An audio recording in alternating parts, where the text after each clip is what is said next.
Hello everyone. Today we will be discussing about neonatal asphyxia. So what is neonatal asphyxia? It is also known as birth asphyxia. And who is a neonate? After birth, up to the age of 28 days, a child is known as neonate. And what is asphyxia? It means decrease of oxygen in blood and in tissues is known as asphyxia.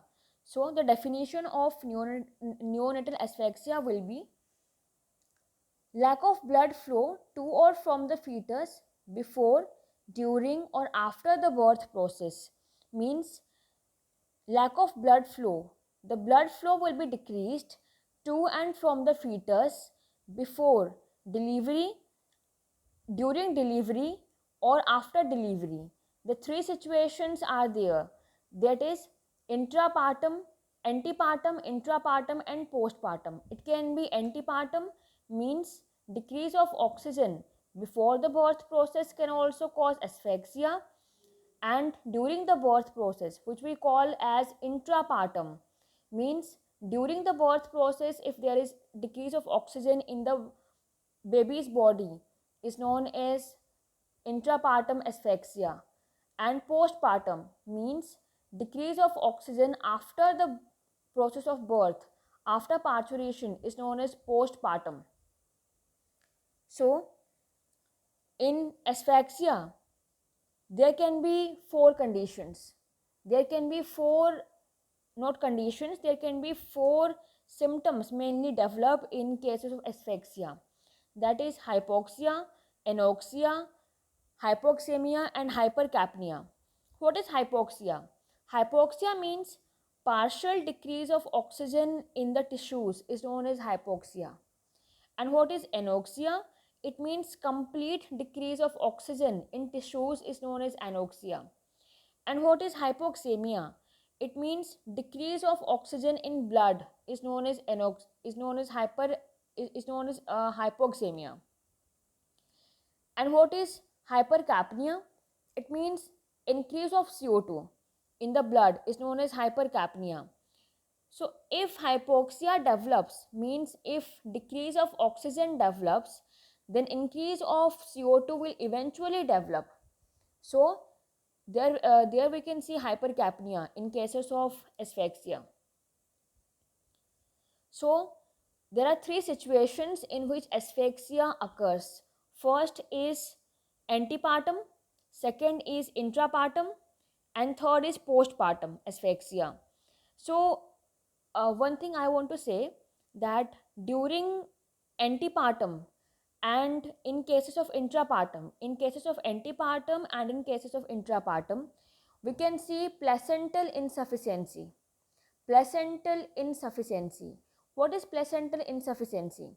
Placental insufficiency means the placenta is unable to provide sufficient blood to the baby, is known as placental insufficiency.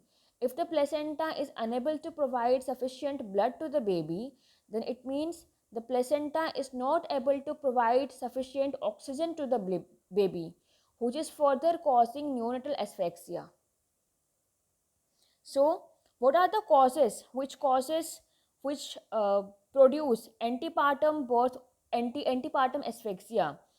So the causes may be anemia, preeclampsia, diabetes mellitus and post maturity. What is anemia? Anemia in mother. If the mother is anemic, then the mother will unable to provide much blood to the baby because she is already anemic. So there will be asphyxia in the baby.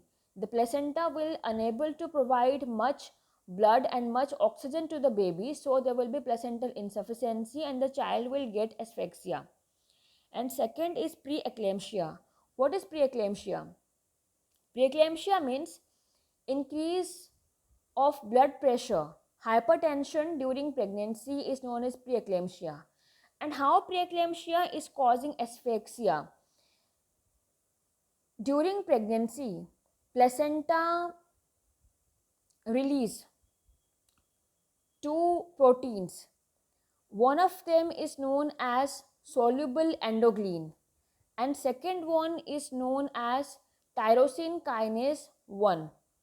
Soluble endocrine and tyrosine kinase 1 are the two proteins which are secreted or released by placenta during pregnancy. And what these proteins are doing? These proteins are reducing the size of umbilical vessels in the umbilical cord, and the mother's body is already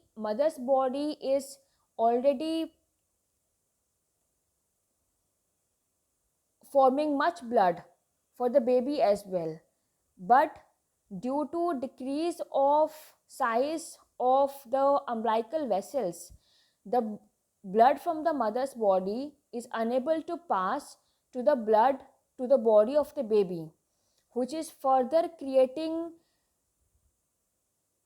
increase of blood pressure in the mother's body, because in mother's body there is accumulation of much blood, because the blood which should go to the baby's body is not able to go, because of the decreased space in the umbilical vessels. So this is causing preeclampsia. This is the cause of preeclampsia. This is the cause of asphyxia due to preeclampsia. And what is diabetes mellitus? How diabetes mellitus in the mother is causing asphyxia?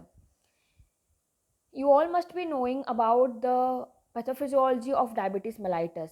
The diabetes mellitus there is decreased insulin level, and insulin is the hormone which helps glucose to enter, to go to each and every cell of the body. So in diabetes mellitus, in a diabetic mellitic patient, if her body is not producing much insulin, then in her body glucose level will decrease. In her body, the mother will not get much glucose. The mother will not get much glucose, due to which the mother will become anemic. The mother will have less energy. The mother will be weak, and due to which the child will not get enough energy, enough food. So this is the cause why a diabetic mother, a child of a diabetic mother is getting asphyxia. So, and next is the post maturity, and what is post maturity, and how post maturity is causing placental insufficiency. The time duration of pregnancy we study is up to 9 months, means 40 weeks. After 40 weeks, a child body completely develops, and if a female after 40 weeks plus minus 28 days plus after 25 days, after 25 days of 40 weeks of pregnancy, still if the female is not getting labor pain, then it means it is post maturity. The child has been matured, but the labor pains are still not there. So so in this condition, the placenta will say that he cannot provide enough, that she cannot provide enough food to the baby now, because the baby is fully matured. So this is the condition. So this is the reason why post maturity of the baby can cause asphyxia. Now, what is intrapartum asphyxia? In intrapartum asphyxia, there may be two reasons. First is antepartum hemorrhage, and second is the cord prolapse. What is antepartum hemorrhage? Antepartum hemorrhage can be due to abruptio placenta or placenta previa. What is placenta previa? In placenta previa, the placenta comes down. It comes on the it lie on the opening of the cervix. It lie on the cervix. So this can cause antepartum hemorrhage. And in abruptio placenta, the placenta detaches detach from the wall of the uterus, so it can cause antepartum hemorrhage. So this is the reason why antepartum hemorrhage can cause asphyxia in the child. And the second one is the cord prolapse. In cord prolapse, the umbilical cord comes down before protrude, or it protrude before the birth of the baby, and the head of the baby and the pelvic bone press on the umbilical cord, due to which the baby is unable to get enough oxygen. So this can cause asphyxia in a fetus before, during the process of delivery. And one more thing, in cases of antepartum hemorrhage, we recommend the couple for emergency cesarean delivery. So, and the third one is postpartum asphyxia. How postpartum conditions are causing asphyxia? The first condition which causes asphyxia in postpartum is known as any cardiac problem. If there is any cardiac problem to the baby, if there is cardiac problem such as CHT, congenital heart diseases. For example, types of congenital heart diseases are such as AST and VST, atrial septal defect and ventricular septal defect.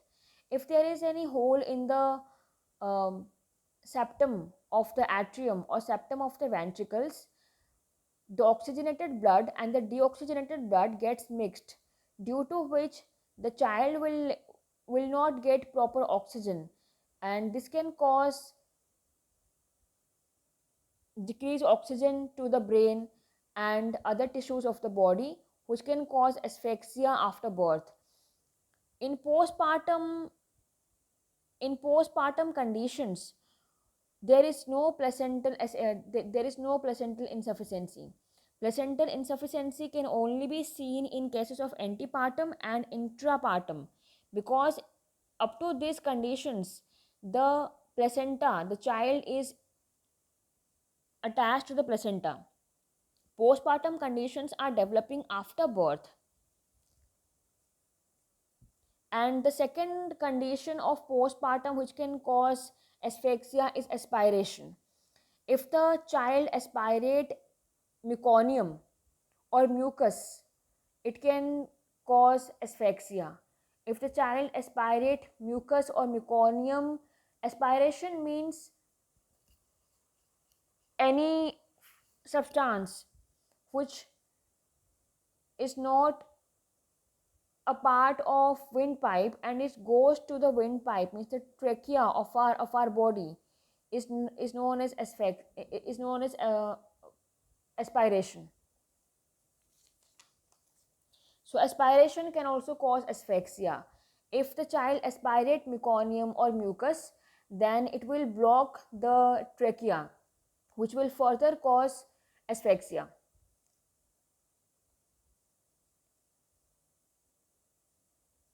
So these are the main causes of asphyxia. So thank you so much.